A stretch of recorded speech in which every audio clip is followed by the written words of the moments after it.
القاسم المصطفى محمد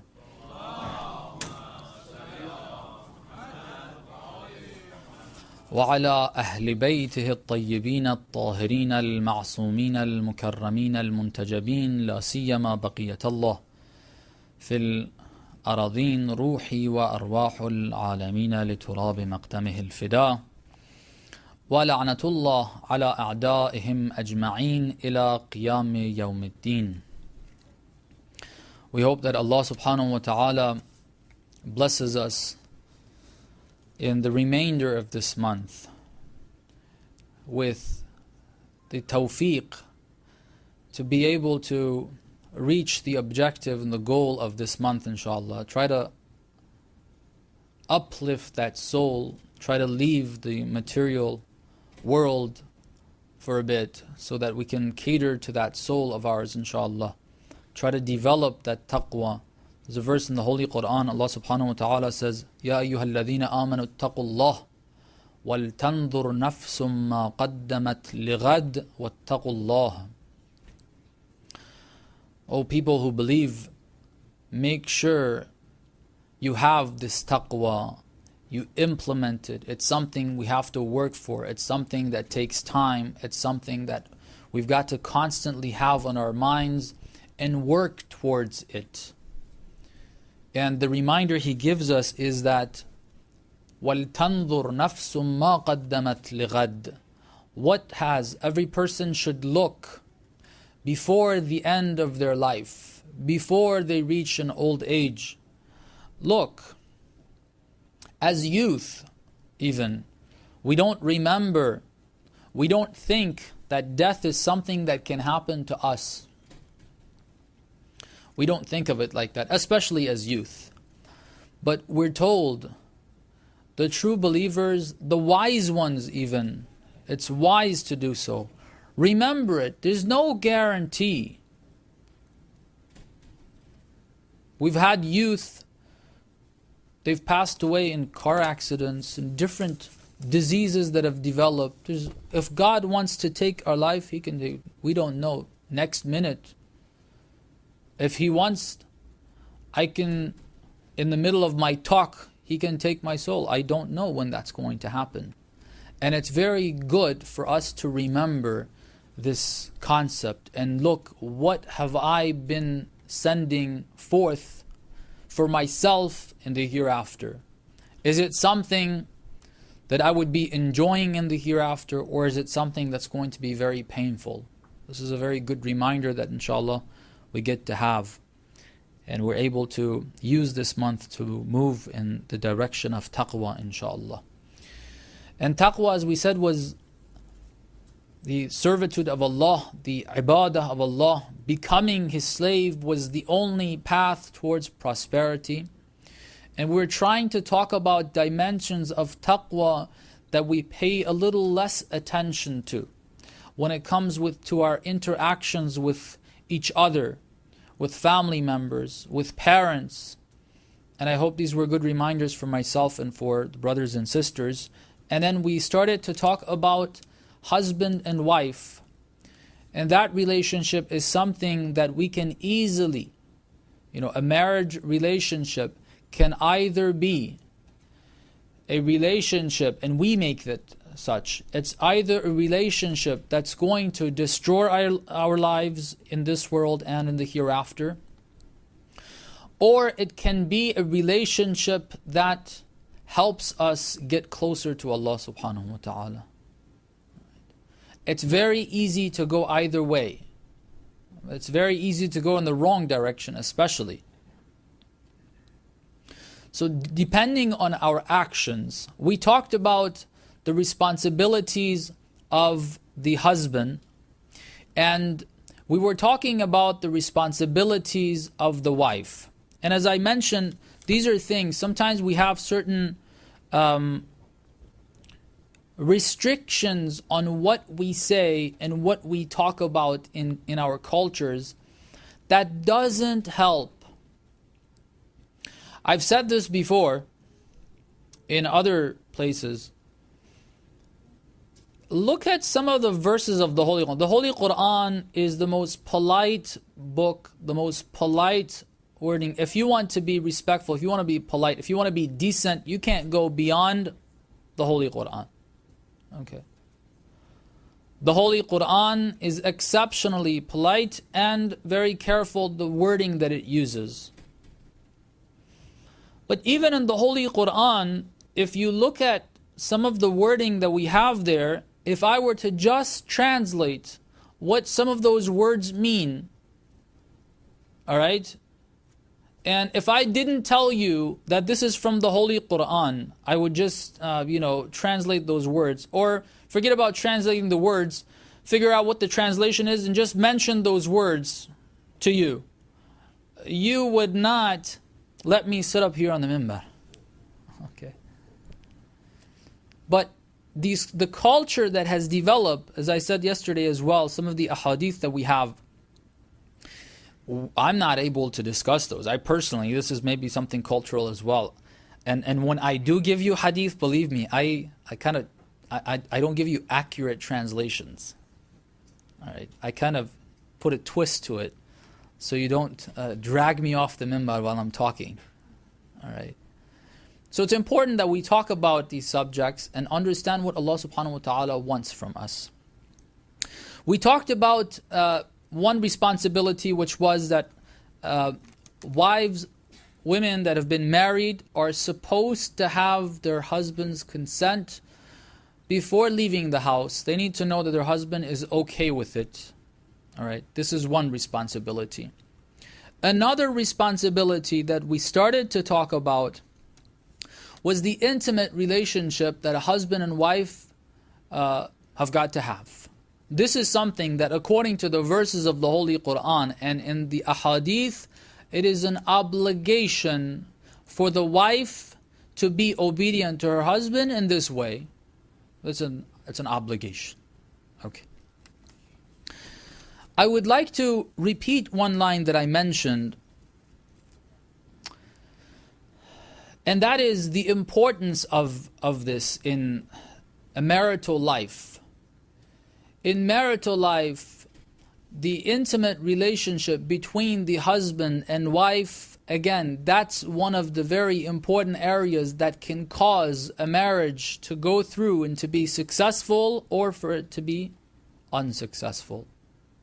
That's how important it is. Very, very serious. Don't think that Allah subhanahu wa ta'ala makes things as obligations for no reason. Don't think that, I don't know, there's some unknown. The reason why this is an obligation is because of its serious impact on the relationship between the husband and wife. It's a need that both parties have, which I'll try to explain a bit more. But the responsibility falls on the shoulders of the sisters. In other words, as a legal responsibility. You may be asking the question, why is this responsibility a responsibility that women have? What about the men? Why are they not responsible in this regard? Well, there's no need for the responsibility because God has given them, naturally made them such that they are going to be pushing for it. They don't need to be said. It's not an obligation. They don't need to be told that you need to provide this service for your spouse. No, naturally, a man is going to be wanting it a lot more often. This is how Allah subhanahu wa ta'ala has created men. But the problem is that the women are not exactly like that. We'll get to the ahadith. I'll try to be brave and mention those ahadith. The effect that it has on the relationship if the two spouses are not satisfied from one another in this way, it has a very, very negative impact. Recite a salawat, please.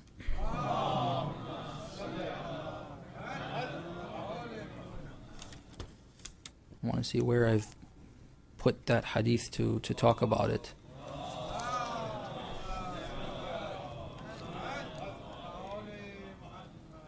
Okay, I'll just talk about it right here. It has a very, very negative impact on the relationship if the two parties are not physically satisfied from one another. They're not pleased with one another. It creates frustration. All right? I'll give you a hadith, and then one of the teachers mentioned something that was interesting. The hadith says this. Okay, why the sisters are responsible for this. Men don't have as much shahwa and lust as women have. We have this in a number of hadith. Okay. However, they have the same way that they have less comparatively and relatively. Shahwa is a very, very strong desire. Okay. It's not comparable to any other desire that we have. And that's why we have a lot of restrictions, a lot of rules that apply to it. We have to make sure that we don't get involved with sin in that regard. We have a lot of restrictions. We talked about the interaction between the opposite genders. All of those restrictions are for that reason. It's very, very easy to fall into sin. It's a very strong desire. Okay. But Allah subhanahu wa ta'ala has put that desire there. For men, He has said, according to the ahadith, I've given them less lust, but I've also given them less patience. Okay. So men are very impatient when it comes to the satisfaction of this desire.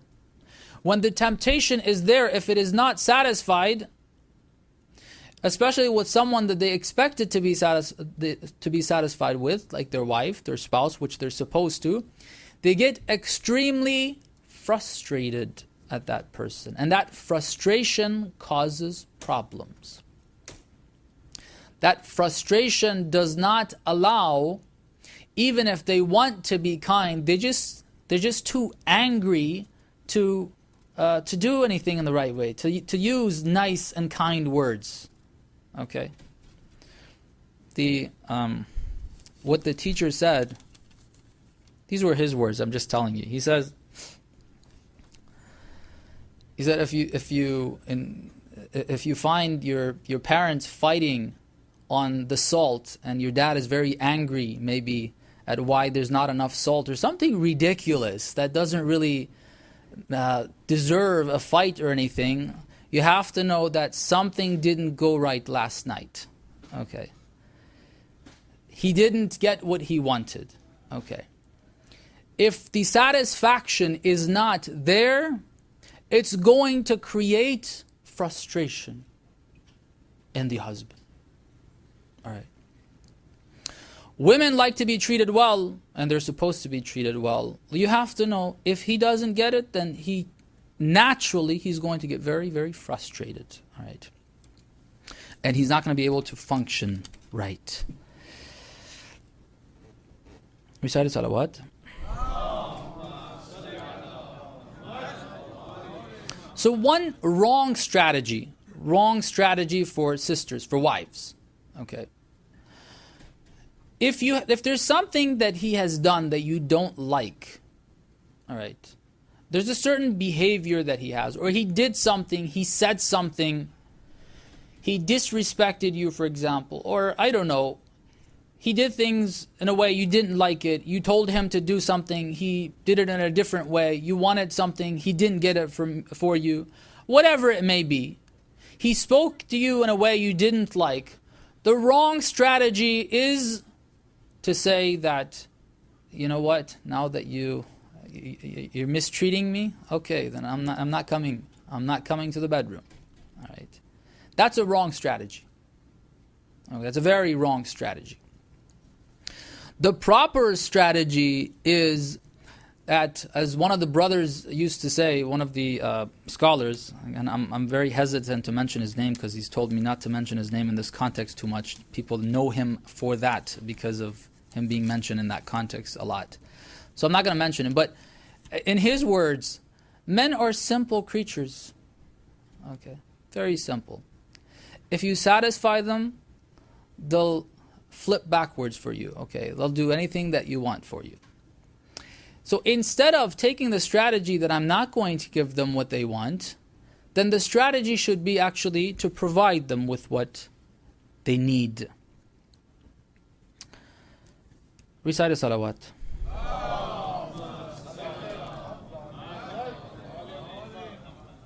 Okay. Now, a hadith that we have from the Ahlul Bayt Salamullah alayhim ajma'in. Because we're told in this relationship, in the intimate relationship, as we said, it's a responsibility, but they're also told, the sisters are told, the wives are told, you have to be a little more proactive in this regard. Okay, these are the instructions of the Ahlul Bayt. A hadith from, I believe it's Imam As-Sadiq Salamullah alayh. He says, خَيْرُ نِسَائِكُمْ الَّتِي إِذَا خَلَتْ مَعَ زَوْجِهَا خَلَعَتْ لَهُ دِرْعَ الْحَيَاءِ. Okay. The best of your women. You were talking about spirituality, as we mentioned yesterday as well. There is spirituality. This is how beautiful Islam is. It's a complete religion. You don't take care of some of your needs and leave the others. It doesn't tell you to remain hungry, not to eat, not to have good food, and just go and worship. It doesn't tell you that this desire, this strong desire that God has put into you is something that you need to avoid. It's something that is wrong. It's something that you should try to, bare minimum or whatever. No. It's a worship. So he says, خَيْرُ نِسَائِكُمْ, the best of your women. The best of women are those who إِذَا خَلَتْ مَعَ زَوْجِهَا, if she's in private with her husband, خَلَعَتْ لَهُ دِرْعَ الْحَيَاءِ, she removes all veils of haya. Okay. There's clothes that we wear, but then there's haya. Being chaste is very good. Having that haya is extremely important for sisters. Sometimes sisters have a little less of that in dealing with members of the opposite gender, with guys outside on the phone or whatever. They're a little too comfortable. That's not good. It's good to have that haya. As we mentioned, try to give yourself a manly voice, when you answer that phone. Okay, if it's a guy, or you think maybe it's a guy, speak to them in a way where they don't feel comfortable with you. All right, and just a tip on that as well: try not to laugh and giggle, because when you start laughing, then that's when the guy starts to develop certain feelings. Just be careful, all right? Just be careful. So haya is really good. Haya is very good. But not with the husband, okay? It's not good to have haya with the husband. Haya is for outside. We are told, according to this hadith, it says that when you're in private, in that intimate relationship, all forms of haya have got to be removed. You shouldn't think, oh, this is bad, or no, everything, just remove haya completely. No haya. All right, this is important.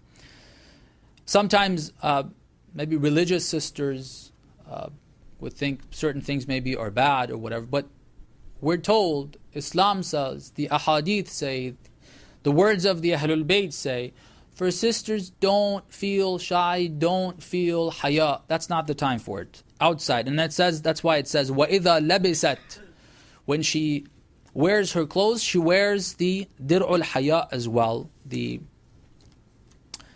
armor of haya, which is an armor. It prevents us from sin, it prevents us from corruption. So, based on the ahadith, a few tips. Sometimes, as we said, the obligation is there. If the husband wants it, then the wife is supposed to provide that.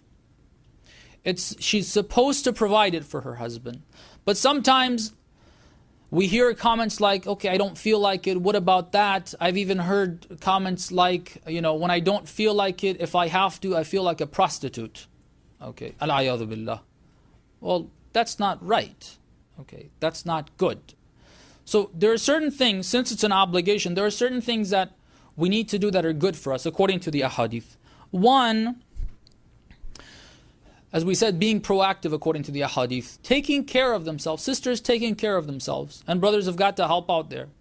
Alright. Makeup is for in the house, in front of the husband. Sometimes, women, Allah subhanahu wa ta'ala has given beauty to women. All right, guys are not as attractive and good. Like beauty, Allah subhanahu wa ta'ala has given to women. Okay, and the want to be beautiful and have beauty. All right, Allah subhanahu wa ta'ala has given that. If it's not satisfied in the right way, it's going to be wanting to be satisfied in the wrong way. All right. For the sisters, this want to look good, look presentable, I don't know, whatever you want to call it, okay, putting makeup on, looking very nice, being attractive, that's good. Allah subhanahu wa ta'ala has put that in you. But there's a place for it. That's for in the house, in front of the husband. You should dress in a way that when he comes home, the husband doesn't feel all the beautiful women are out there and I am coming home dealing with someone, well, she's been working in the house as well, probably, maybe. Clothes are dirty, maybe. She's been working, she's been sweating, she doesn't smell very good. Okay. Doesn't, or God forbid, maybe the mouth even smells. Okay. This is not how the husband should come home and see the wife. When he comes home, the wife should have made herself, those responsibilities are there to an extent, in a certain sense. However, the wife is supposed to take care of herself. She needs to be proactive in that relationship.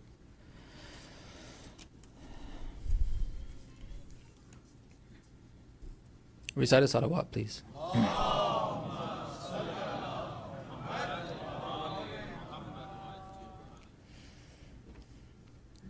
It's important that sisters take care of themselves, as I said, and the kind of the reverse side of that is it's important that brothers make comments, husbands make comments, show that you actually like that, all right? Because if she dresses up a couple of times, she puts on makeup, you come home and you're just too busy, your thoughts are too busy or whatever, and you don't notice it, then she's not going to come and do I have anything on my lips? Okay, do I have anything? She's not going to do that. But if she notices a couple of times that you're not noticing it, then that's a big turnoff. Okay, she's not going to want to do that again. So it's important that we give comments as well, and we show that we've seen it, we've noticed it, and she looks good. It's important that we do that. Another thing that we have is, since it's an obligation, a lot of times, as I said, I've heard sisters that come for counseling, they say that, well, you don't feel like it, you don't want it. Try to learn techniques that you can enjoy that relationship as well. Learn.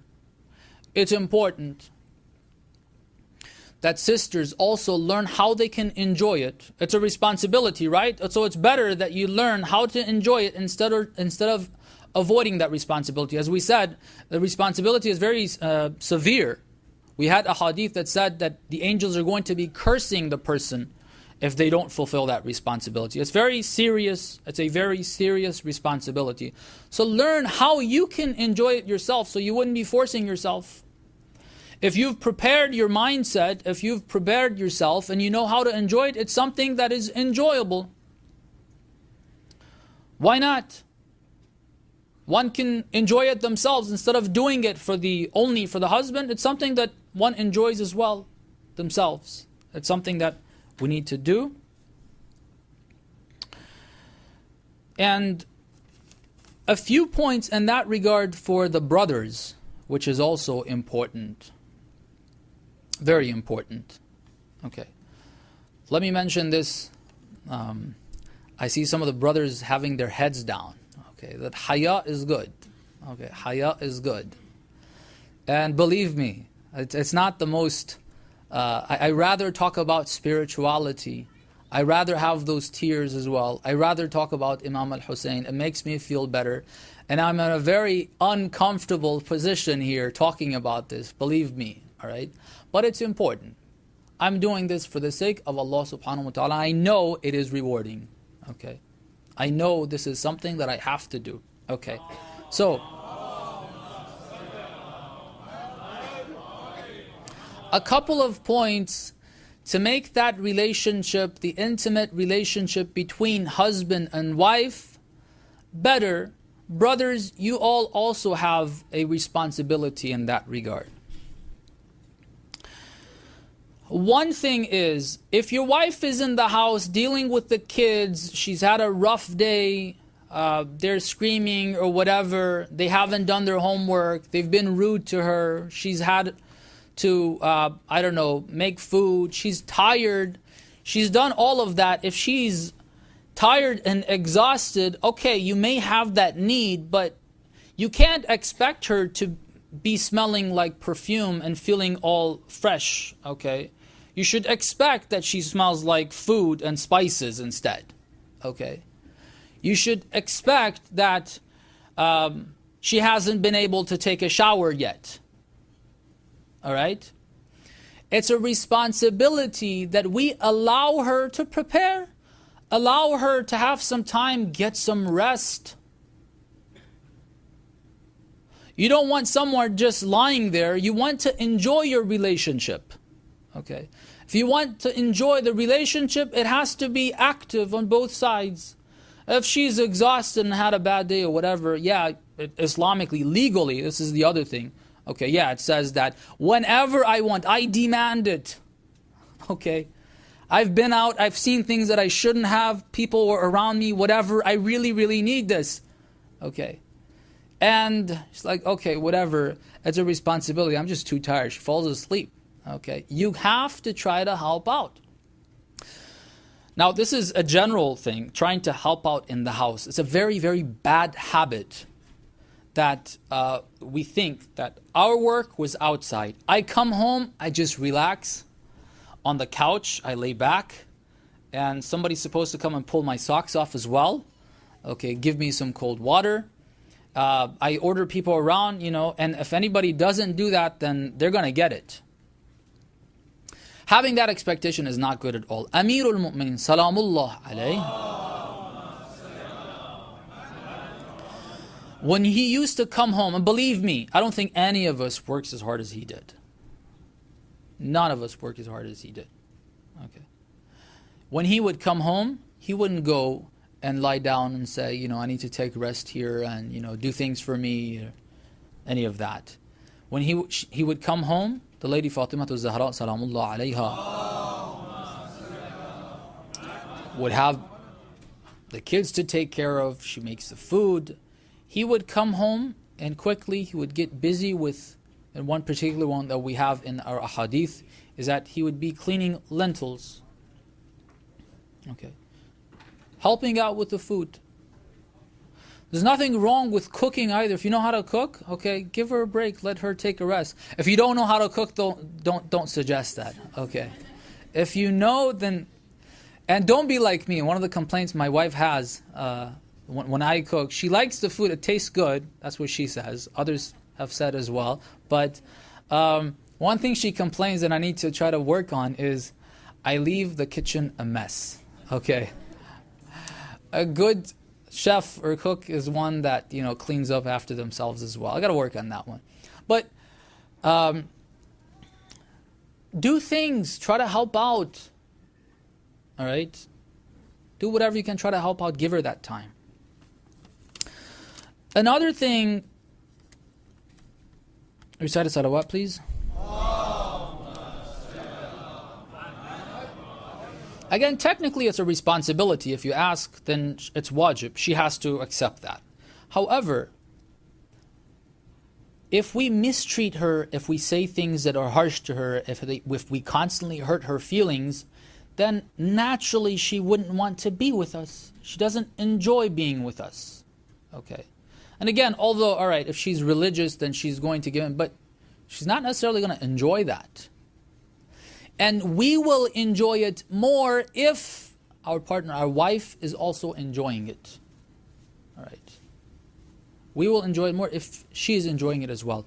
If she doesn't feel like it because of the way we've hurt her today, or God forbid, sometimes every day, that's something we've talked about before, and we'll make some brief reminders on that as well. In hadith, now this is something for a more brutal community. I hope we don't have any of that here, where people beat on their wives. I'm not sure if it was the Holy Prophet or one of the Ahlul Bayt. They said, the same hand that beat on her, you want to use the same hand and try to give her a hug and put it around her neck and enjoy your time with her.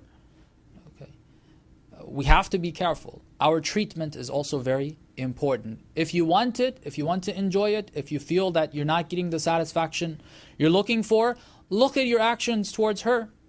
Even if you don't think, yeah, I was supposed to say that, okay, but there's different ways you can say something.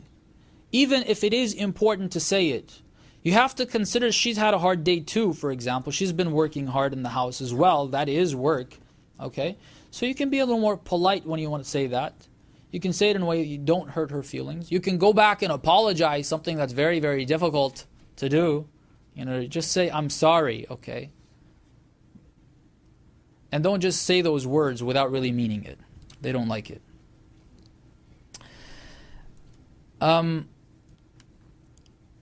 Another thing is, well, on top of that, not just not treating her bad, but being kind, showing that affection, showing love. Buying roses is not just for the first couple of months or during, what do you guys call it, after the nikah is done and before, what is it, rukhsati you guys call it? Yeah, it's not just for that time. It's not just for engagement, okay? Afterwards, after marriage, buying gifts, okay? That's good to try to make them feel good about us as well. And next is, we have to take care of ourselves as well. Physically. Okay, we got to look attractive as well.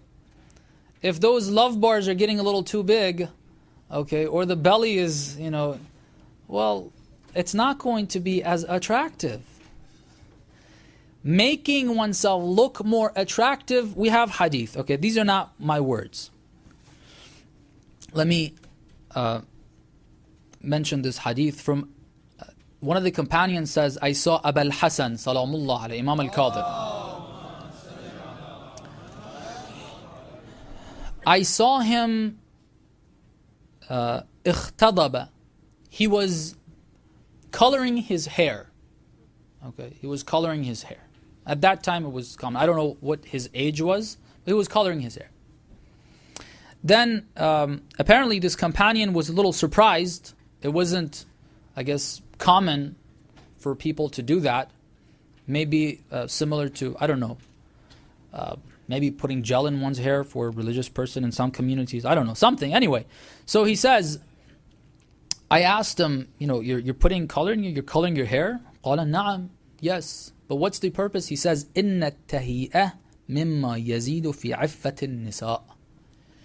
Preparing yourself for her, taking a shower, removing that unwanted hair, making ourselves look good. It's not just when we're going out, we look in the mirror and everything's looking good. I have my cologne on and I'm going out. Then I come home a big mess, okay? And I'm smelling and I'm sweaty and all of that. No. Go change, go take a shower, put perfume on, put cologne on, comb your hair, look nice in the house, look nice, put good clothes on in the house. Okay. And especially, as he says, tahiyya, preparing yourself. Don't just, call her to come do something as well. Make yourself look better or something. Give her a hint maybe in that way.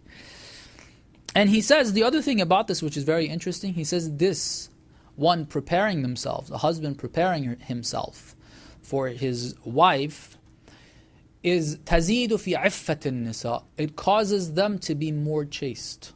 Okay, it causes haya. This is also a need for the sisters. We didn't talk about this. I will in a second. The physical need is a physical need for brothers and sisters. All right. If she doesn't get it from her husband, if she doesn't get the treatment that she wants from her husband, then having conversations with non-mahram men becomes something that's more enjoyable. If you don't spend that time with her, if you don't give her the right kindness, and in this context, if you don't give, if you don't look good for her, then that's going to be causing problems at times. God forbid. It prepares the ground. We should try to remove the circumstance and change the circumstances that cause these types of things to happen.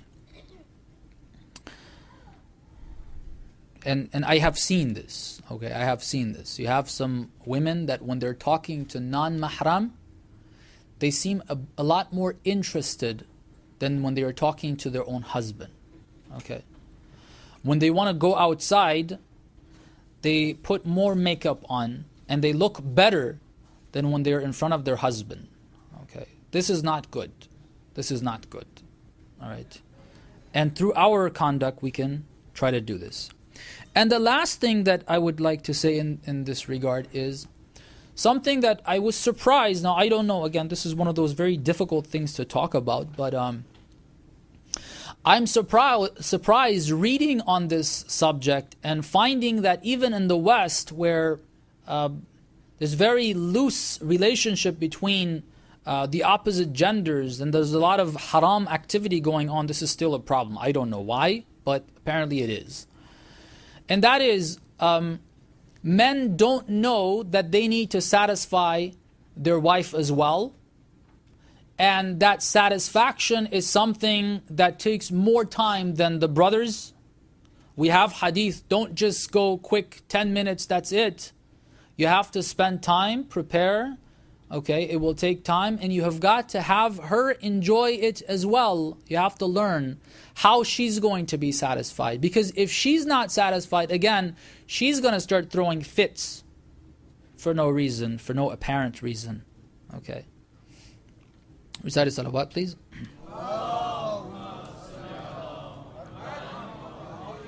And this is a tip. If you really want to enjoy, hadith says, women have a lot more shahwa. They have a lot more lust. Okay. Just need to tap into it. You need to learn how she is going to enjoy it. She's going to be satisfied.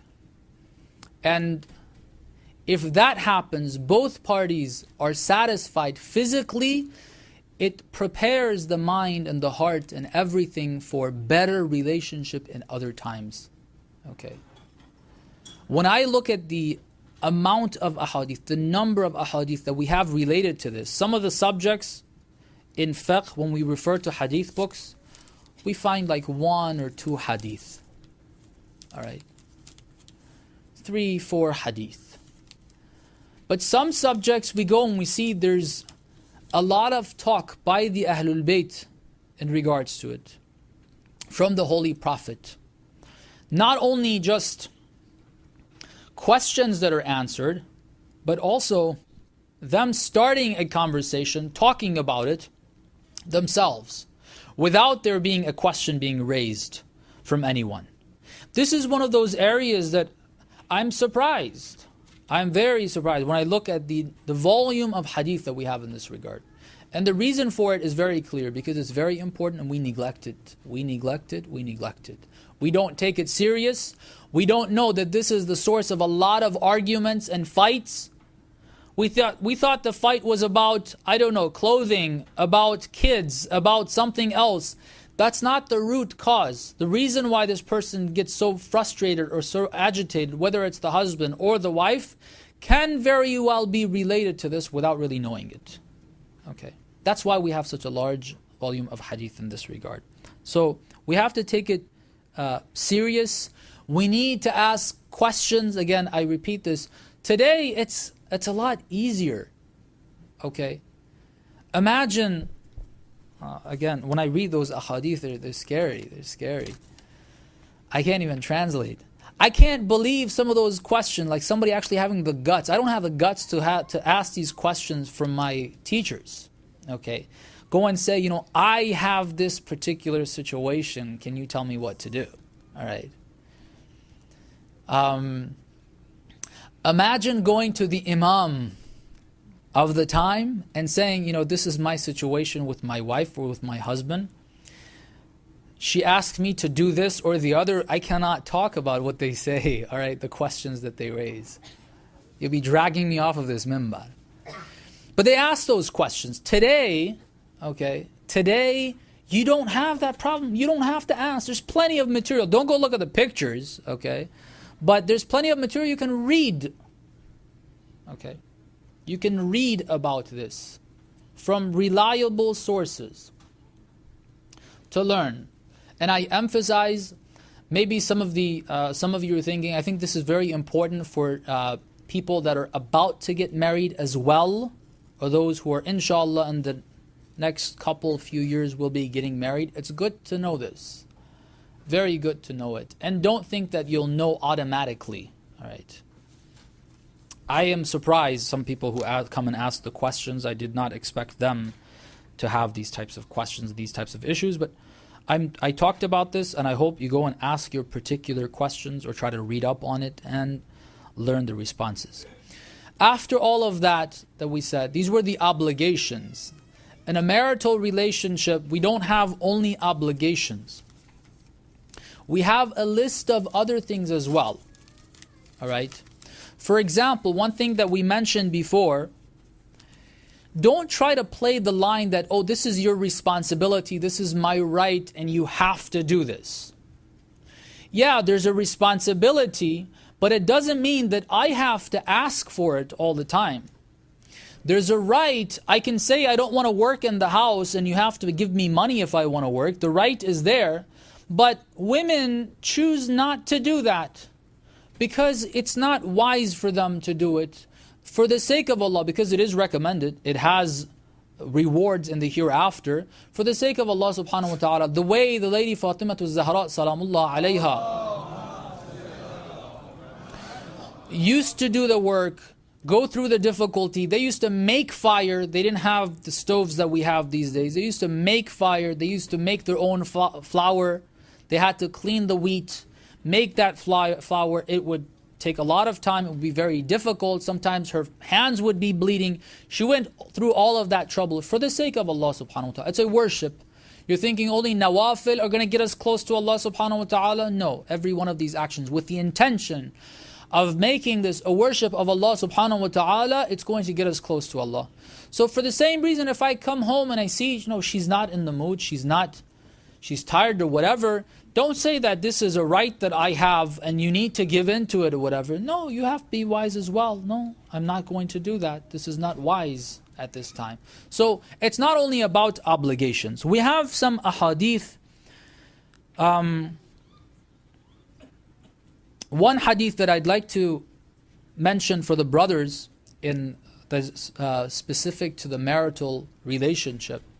The hadith goes like this. It's from the Holy Prophet sallallahu alaihi wasallam. He says, قول الرجل للمرأة إني أحبك لا يذهب من قلبها أبدا. Allah subhanahu wa ta'ala has created women in this way. If you tell them that you have love for them, you love them, okay, that stays in their heart. Okay, that's something that we need to do. We need to speak kind words. We need to express our love. All right, that's something that's very difficult for men to do. They forget, they neglect, they get busy with work outside, tired, whatever.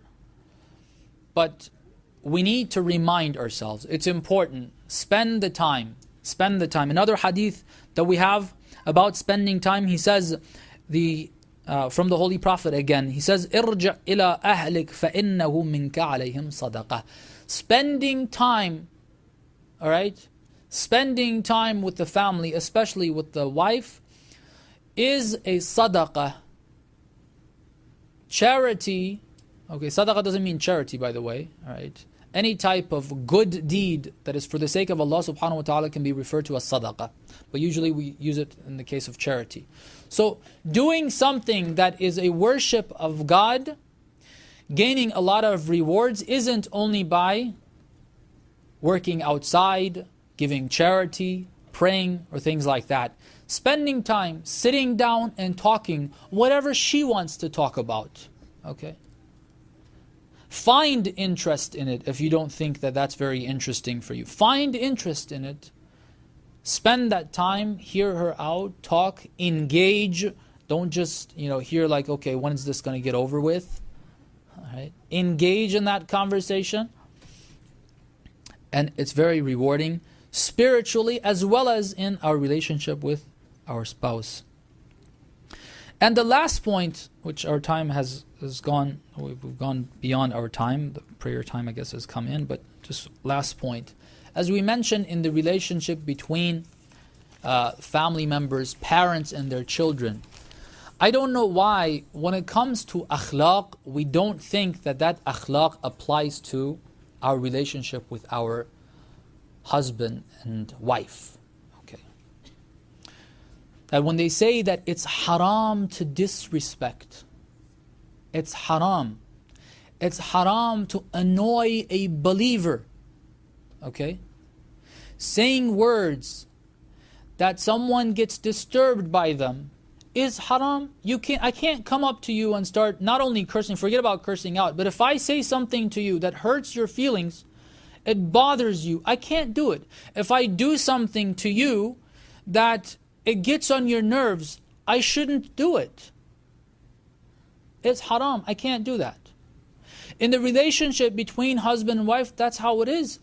The same thing applies. This is a believer that we're treating. We're not allowed to treat them just any way. All of what we have from in the ahadith in respecting, it applies there as well. Just because we see them on a regular basis doesn't mean that we should not show that respect.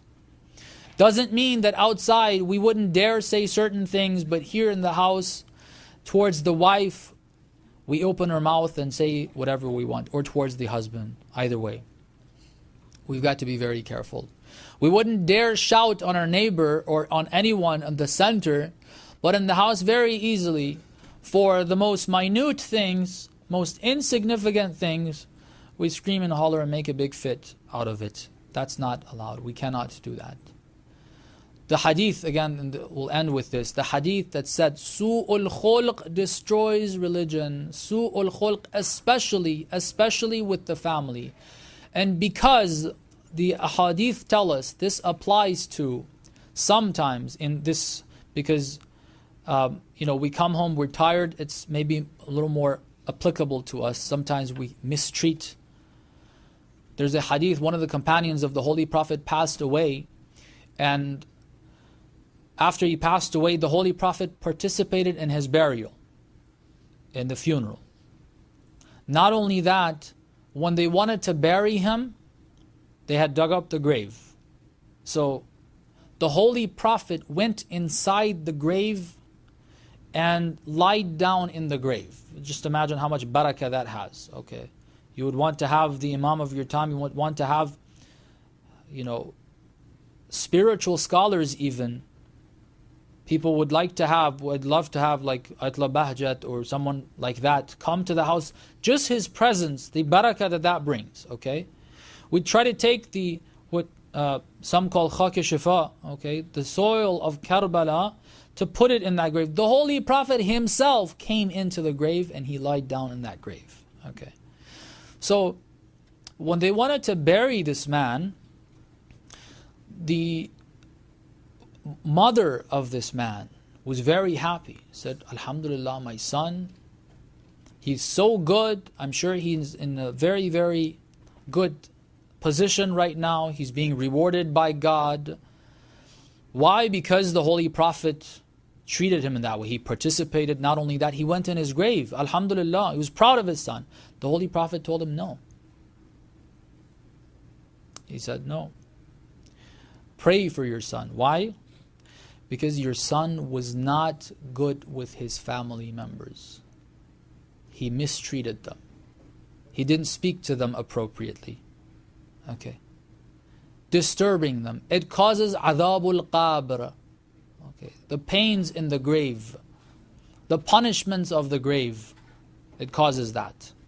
Alright. So even if we're a good believer, known person, but if we have that interaction with our family members, with our spouse especially, it is very, very problematic. We ask Allah subhanahu wa ta'ala on this night, by the right of the Ahlul Bayt, that He helps us gain the knowledge and implement the teachings of the Ahlul Bayt.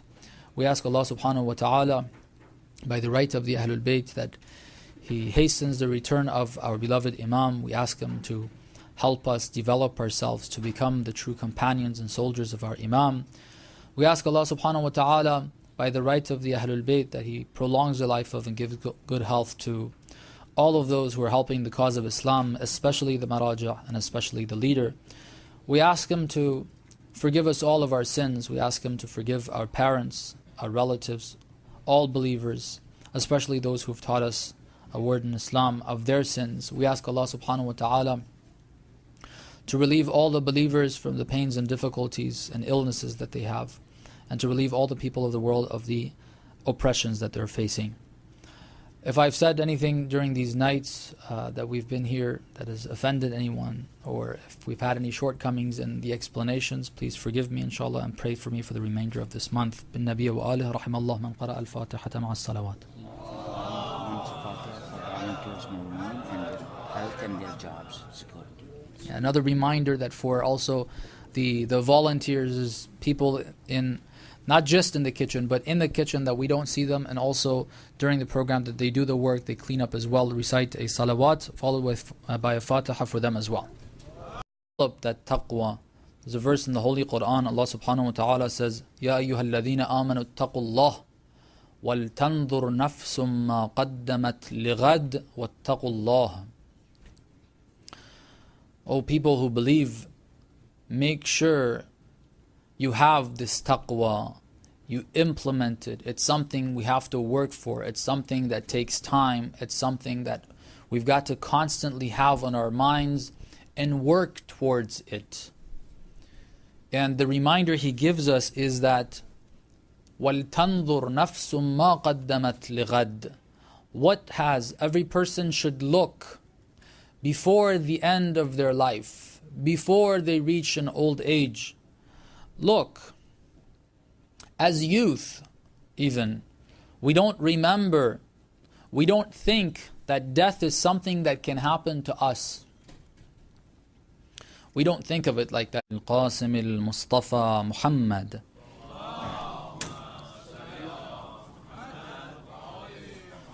وعلى أهل بيته الطيبين الطاهرين المعصومين المكرمين المنتجبين لا سيما بقية الله في الأراضين روحي وأرواح العالمين لتراب مقدمه الفداء ولعنة الله على أعدائهم أجمعين إلى قيام يوم الدين. We hope that Allah subhanahu wa ta'ala blesses us in the remainder of this month with the tawfiq to be able to reach the objective and the goal of this month, inshallah. Try to uplift that soul, try to leave the material world for a bit so that we can cater to that soul of ours, inshallah. Try to develop a relationship that helps us get closer to Allah subhanahu wa ta'ala. It's very easy to go either way. It's very easy to go in the wrong direction, especially. So depending on our actions, we talked about the responsibilities of the husband, and we were talking about the responsibilities of the wife. And as I mentioned, these are things, sometimes we have certain restrictions on what we say and what we talk about in our cultures that doesn't help. I've said this before in other places. Look at some of the verses of the Holy Quran. The Holy Quran is the most polite book, the most polite wording. If you want to be respectful, if you want to be polite, if you want to be decent, especially as youth. But we're told, the true believers, the wise ones even, it's wise to do so. Remember it, there's no guarantee. We've had youth, they've passed away in car accidents and different diseases that have developed. If God wants to take our life, He can do. We don't know. Next minute, If He wants, I can, in the middle of my talk, He can take my soul. I don't know when that's going to happen. And it's very good for us to remember this concept and look, what have I been sending forth for myself in the hereafter? Is it something that I would be enjoying in the hereafter, or is it something that's going to be very painful? This is a very good reminder that inshallah we get to have, and we're able to use this month to move in the direction of taqwa, inshallah. And taqwa, as we said, was the servitude of Allah, the ibadah of Allah. Becoming His slave was the only path towards prosperity. And we're trying to talk about dimensions of taqwa that we pay a little less attention to when it comes to our interactions with each other, with family members, with parents. And I hope these were good reminders for myself and for the brothers and sisters. And then we started to talk about husband and wife. And that relationship is something that we can easily, a marriage relationship can either be a relationship, and we make it such, it's either a relationship that's going to destroy our lives in this world and in the hereafter, or it can be a relationship